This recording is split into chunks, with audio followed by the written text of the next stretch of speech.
Il était respecté dans le monde entier. La nouvelle vague, c'était lui, Jean-Luc Godard. Monsieur et Madame Nou ont eu une fille, ils l'ont appelée Marion. Marions-nous? Oui, mon amour. Marions-nous. J'avais cette chance d'admirer l'homme que j'aimais. Et il était sur le point de se révolutionner lui-même. Vous avez pas peur que ça dégénère? Non, au contraire, je trouve qu'il y a vraiment une bonne ambiance là. Fasciste de merde, salope! Pardon, monsieur Godard, allez-y. Je vous avais pas reconnu sans vos lunettes. Merci. On dit pas merci à un flic. Tu lui dis crève sa rogne, enculé, je te pondrai par la peau des couilles avec les tripes du dernier curé. C'était ça qu'il fallait lui dire, rien d'autre. Le problème, si tu veux, c'est que je ne sais plus quoi faire. Il faut inventer un vrai cinéma politique. Faut que vous fassiez les films avec Belmondo, il est bon lui, il est marrant en plus. Bon bah voilà, je vais pas engager Alain Delon puis lui foutre du plume dans le cul pour faire indien.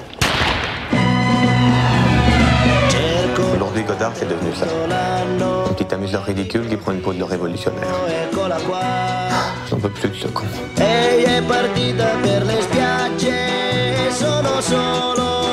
Je ne sais pas bien à quel moment j'ai perdu le fil. Quelque chose s'est cassé et n'a plus jamais vraiment marché comme avant. Et vous savez quoi? Peu importe finalement. Parce qu'ainsi va la vie, à bord du Redoutable. C'est une fille, on l'appellera Josette. Pourquoi? Je ne sais pas, j'ai toujours rêvé d'être le père de Josette. Que vous êtes bête, monsieur Godard.